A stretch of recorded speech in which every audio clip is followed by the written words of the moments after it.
पिबत भागवतम रसमालयम की इस श्रृंखला में आपका हार्दिक अभिनंदन है। श्रीमद् भागवत महापुराण की भाव यात्रा पंचम स्कंद के 24वें अध्याय तक आ पहुंची है।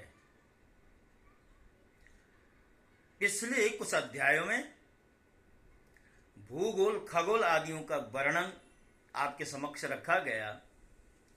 उसके साथ साथ पिछला जो अध्याय है 23वां अध्याय, इसमें शिशुमार चक्र की चर्चा की गई।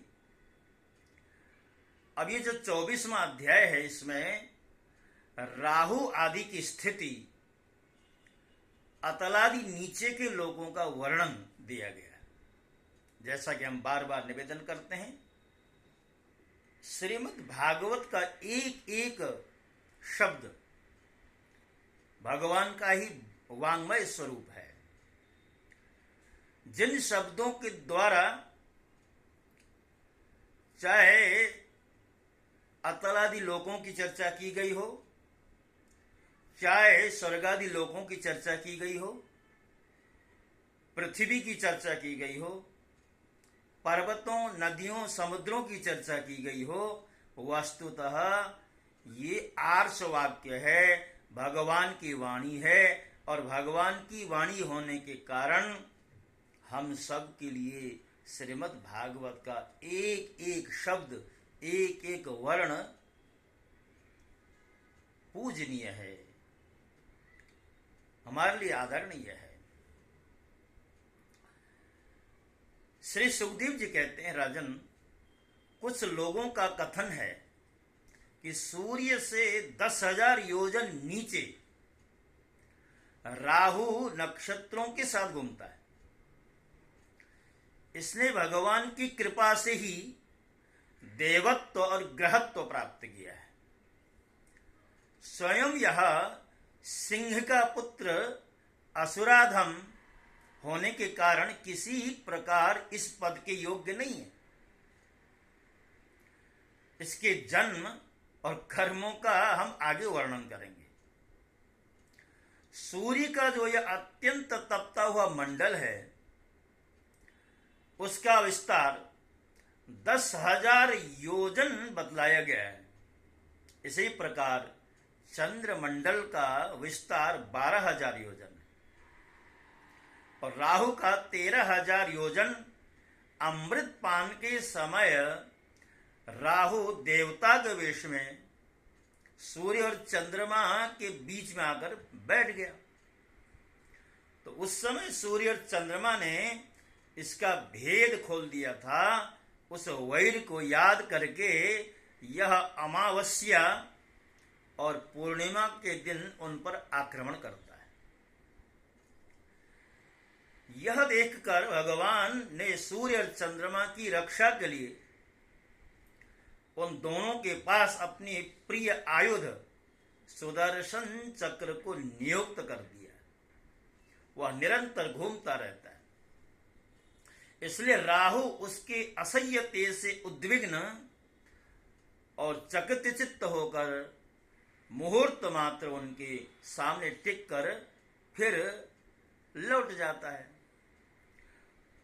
उसकी उतनी देर तक उनके सामने ठहरने को ही लोग ग्रहण कहते हैं। अब जैसे कि हमारे यहाँ ग्रहण की जो मान्यता है, सूर्य और चंद्र ग्रहण समय समय पर लगते रहते हैं।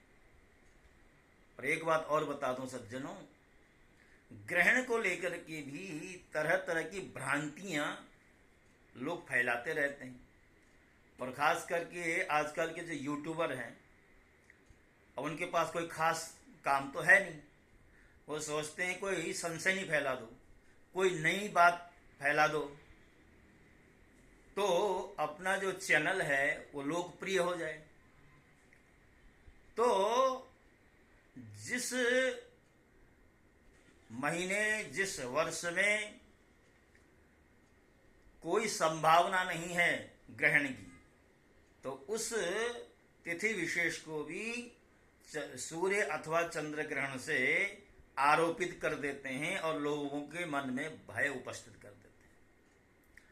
अभी पीछे 18 तारीख के बारे में भी मैं पढ़ रहा था और यूं कहें यूट्यूब चैनल में देख रहा था 18 सितंबर को भारी जो है चंद्र ग्रहण है। तो देखिए इस तरह की भ्रांतियां जिससे हमें बचना चाहिए। अब यहां पर बताए हैं राहु से 10,000 योजन नीचे सिद्ध, चारण और विद्याधर आदि के स्थान हैं। उनके नीचे जहां तक वायु की गति है और बादल दिखाई देते हैं उसे हम अंतरिक्ष लोक कहते हैं। यह यक्ष, राक्षस, पिशाच, प्रेत और भूतों का विहार स्थल कहा जाता है। उससे नीचे 100 योजन की दूरी पर यह पृथ्वी है। जहां तक हंस, गिद्ध, बाज और गरुड़ आदि प्रधान पक्षी उड़ सकते हैं वहां तक इसकी सीमा है।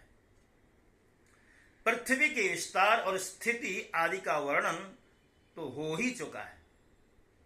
इसके भी नीचे अतल, वितल, सुतल, तलातल, महातल, रसातल और पाताल नाम के 7 भूविवर अर्थात भूगर्भ स्थित बिलिया लोक हैं।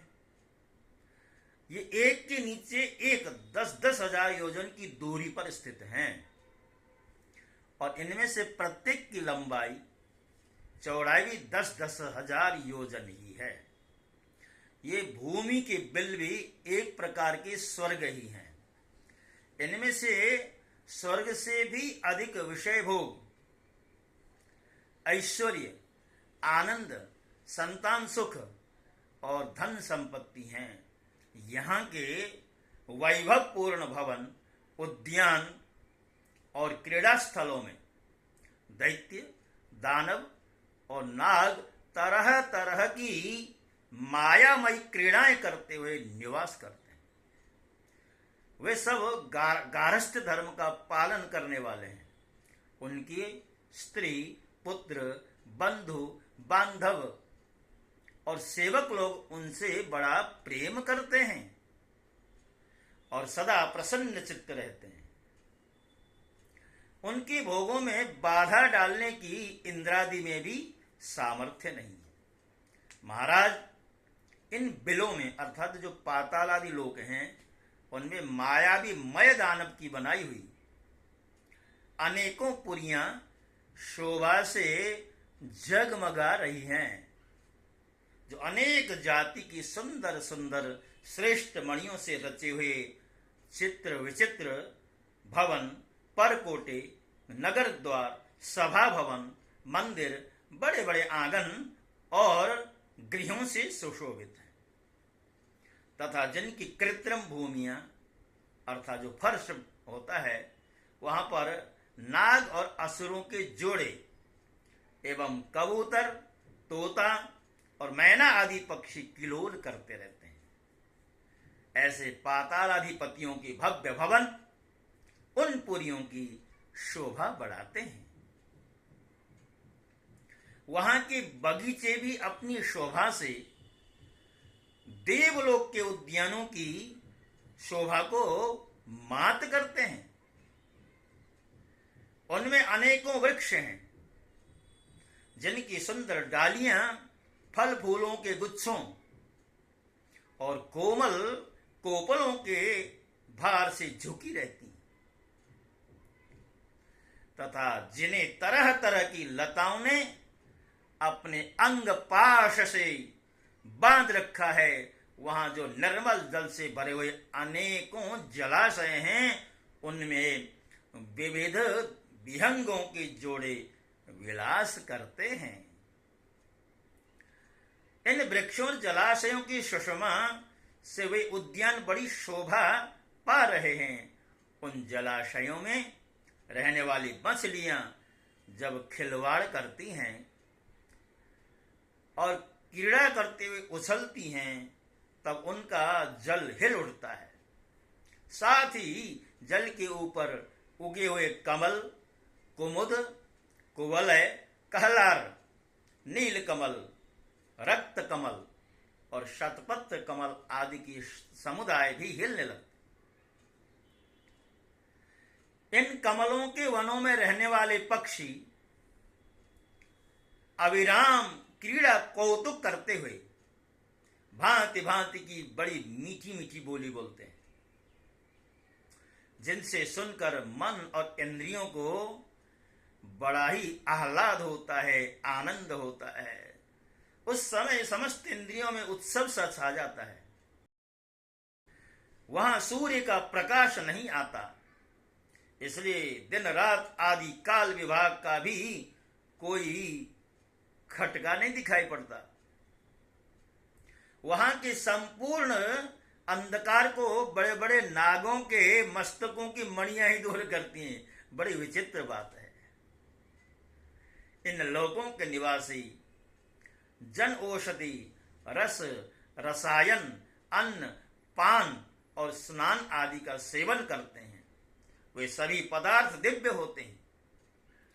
उन दिव्य वस्तुओं के सेवन से उन्हें मानसिक या शारीरिक रोग नहीं होते तथा चेहरों पर झुर्रियां पड़ जाना, बाल पक जाना, बुढ़ापा आ जाना, शरीर में दुर्गंध आदि आना, पसीना चूना, थकावट अथवा शिथिलता आना तथा आयु के साथ शरीर की अवस्थाओं का बदलना, ये कोई विकार नहीं होते वहां रहने वालों के शरीरों में।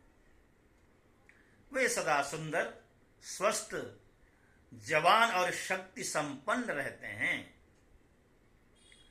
उन पुण्य पुरुषों की भगवान के तेज रूप सुदर्शन चक्र के अतिरिक्त किसी साधन से मृत्यु हो ही नहीं सकती। सुदर्शन चक्र के तो आते ही भय के कारण असुरमणियों का गर्भस्राव और गर्भपात हो जाता है। अतल लोक में मय दानव का पुत्र असुरबल रहता है। उसने 96 प्रकार की माया रची है। उनमें से कोई कोई आज भी मायावी पुरुषों में पाई जाती है। उसने एक बार जम्बाई ली थी और उसके मुख से स्वैरिणी, केवल अपने वर्ण के पुरुषों से रमण करने वाली कामिनी, अन्य वर्णों के पुरुषों से भी समागम करने वाली और पुंसली, अत्यंत चंचल स्वभाव वाली 3 प्रकार की स्त्रियां उत्पन्न हुई थी। यानी मयदानव के पुत्र के द्वारा जम्बाई लेने पर यह स्थिति बनी थी। ये उस लोक में रहने वाले पुरुषों को हाटक नाम का रस पिलाकर संभोग करने में समर्थ बना देती और फिर उनके साथ अपनी हाव भावमयी चितवन, प्रेममयी मुस्कान, प्रेमालाप और आलिंगन आदि के द्वारा यथेष्ट रमण करती है। उस हाटक रस को पीकर मनुष्य मदांध सा हो जाता है और अपने को 10,000 हाथियों के समान बलवान समझकर मैं ईश्वर हूं, मैं सिद्ध हूं, इस प्रकार बढ़ चढ़कर बातें करने लगता है। उसके नीचे वितल लोक में भगवान हाटकेश्वर नामक महादेव जी अपने पार्षद भूतगणों के साथ रहते हैं। वे प्रजापति की सृष्टि की वृद्धि के लिए भवानी के साथ विहार करते रहते हैं। उन दोनों के तेज से वहां की हाटकी नाम की एक श्रेष्ठ नदी बहती है। उसके जल को वायु से प्रज्वलित अग्नि बड़े उत्साह से पीता है। वह जो हाटक नाम का सोना थूकता है, उससे बने हुए आभूषणों को दैत्यराजों के अंतःपुरों में स्त्री पुरुष सभी धारण करते हैं। वितल के नीचे सुतल नाम का लोक है। उसमें महायशस्वी पवित्र कीर्ति विरोचन पुत्र बलि रहते हैं। भगवान ने इंद्र का प्रिय करने के लिए अदिति के पुत्र अदिति के गर्भ से वटुवामन रूप में अवतीर्ण होकर उनसे तीनों लोग छीन लिए थे। फिर भगवान की कृपा से ही उनका इस लोक में प्रवेश हुआ। यहां उन्हें जैसे उत्कृष्ट संपत्ति मिली हुई है वैसी इंद्रादि के भी नहीं है। अतः वे उन्हीं पूज्यतम प्रभु की अपने धर्माचरण द्वारा आराधना करते हुए यहां भी निर्भीकता पूर्वक रहते हैं। राजन, संपूर्ण जीवों के नियंता एवं आत्मस्वरूप परमात्मा भगवान वासुदेव जैसे पूज्यतम पवित्रतम पात्र के आने पर उन्हें परम श्रद्धा और आदर के साथ स्थिर चित्त से दिए हुए भूमि दान का यही कोई मुख्य फल नहीं है कि बलि को सुतल लोक को ऐश्वर्य प्राप्त हो गया। यह ऐश्वर्य तो अनित्य है, किंतु वह भूमि दान तो साक्षात मोक्ष का ही द्वार है। भगवान का तो छींकने, गिरने और फिसलने के समय विवश होकर एक बार नाम लेने से भी मनुष्य सहसा कर्म बंधन से मुक्त हो जाता है, जबकि मुमुक्षु लोग इस कर्म बंधन को योग साधन आदि अन्य उपायों का आश्रय लेने पर बड़े कष्ट से ही काट पाते हैं। अतएव अपने संयमी भक्त और ज्ञानियों को स्वस्वरूप प्रदान करने वाले और समस्त प्राणियों के आत्मा श्री भगवान को आत्मभाव से किए हुए भूमि दान का यह फल नहीं हो सकता। भगवान ने यदि बलि को उसके सर्वस्व दान के बदले अपनी विस्मृति कराने वाला यह मायामय भोग और ऐश्वर्य ही दिया तो उन्होंने उस पर यह कोई अनुग्रह नहीं किया। जिस समय कोई और उपाय न देखकर भगवान ने याचना के छल से उसका त्रिलोकी का राज्य छीन लिया था और उसके पास केवल उसका शरीर मात्र ही शेष रहने दिया, तब वरुण के पासों से बांधकर पर्वत की गुफा में डाल दिए जाने पर उसने कहा था, खेद है यह ऐश्वर्यशाली इंद्र विद्वान होकर भी अपना सच्चा स्वार्थ सिद्ध करने में कुशल नहीं है। इसने सम्मति लेने के लिए अनन्य भाव से बृहस्पति जी को अपना मंत्री बनाया, फिर भी उनकी अवहेलना करके इसने श्री विष्णु भगवान से उनका दास्य न मांगकर उनके द्वारा मुझसे अपने लिए भोग ही मांगे। ये तीन लोग तो केवल एक मनवंतर तक ही रहते हैं, जो अनंत काल का एक अवयव मात्र है। भगवान के कैंकर्य के आगे भला इन तुच्छ भोगों का क्या मूल्य है। हमारे पितामह प्रहलाद जी ने भगवान के हाथों अपने पिता हिरण्यकशिपु के मारे जाने पर प्रभु की ही सेवा को ही मांगा था, वरदान के रूप में सेवा मांगी थी। भगवान देना भी चाहते थे तो भी उनसे दूर करने वाला समझकर उन्होंने अपने पिता का निष्कंटक राज्य लेना स्वीकार नहीं किया। वे बड़े महानुभाव थे। मुझ पर तो न भगवान की कृपा ही है और न मेरी वासनाएं ही शांत हुई हैं, फिर मेरे जैसा कौन पुरुष उनके पास पहुंचने का साहस कर सकता है। राजन, इस बलि का चरित्र हम आगे अष्टम स्कंद में विस्तार से कहेंगे। अपने भक्तों के प्रति भगवान का हृदय दया से भरा रहता है, इसी से अखिल जगत के परम पूजनीय गुरु भगवान नारायण हाथ में गदा लिए सुतल लोक में राजा बलि के द्वार पर सदा उपस्थित रहते हैं। एक बार जब दिग्विजय करता हुआ घमंड रावण वहां पहुंचा, तब उसे भगवान ने अपने पैर की अंगूठे की ठोकर से ही लाखों योजन दूर फेंक दिया था। सुतल लोक से नीचे तलातल है, वहां असुराधिपति दानवराज मय रहता है। पहले तीनों लोकों को शांति प्रदान करने के लिए भगवान शंकर ने उसकी तीनों पुर भस्म कर दिए थे। फिर उन्हीं की कृपा से उसे यह स्थान मिला। वह मायावियों का परम गुरु है और महादेव जी के द्वारा सुरक्षित है, इसलिए उसे सुदर्शन चक्र से भी कोई भय नहीं है। वहां के निवासी उसका बहुत आदर करते हैं। उसके नीचे महातल में कद्रु से उत्पन्न हुए अनेक सिरों वाले सर्पों का क्रोधवश नामक एक समुदाय रहता है।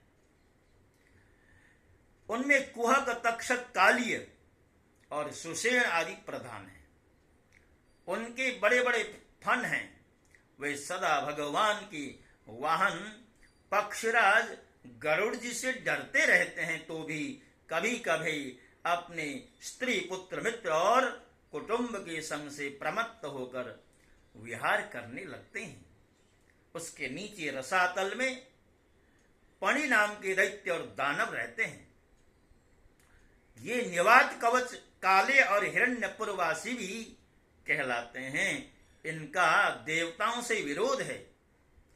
ये जन्म से ही बड़े बलवान और महान साहसी होते हैं, किंतु जिनका प्रभाव संपूर्ण लोकों में फैला हुआ है, उन श्री हरि के तेज से बलाभिमान चूर्ण हो जाने के कारण ये सर्पों के समान लुक छिप कर रहते हैं तथा इंद्र की दूती सारमा के कहे हुए मंत्र वर्ण रूप वाक्य के कारण सर्वदा इंद्र से डरते रहते हैं। रसातल के नीचे पाताल है। वहां शंख, कुलिक, महाशंख, श्वेत, धनंजय, धृतराष्ट्र, शंखचूड़, कंबल, अश्वतर और देवदत्त आदि बड़े क्रोधी और बड़े बड़े फनों वाले नाग रहते हैं। इनमें वासुकी प्रधान है।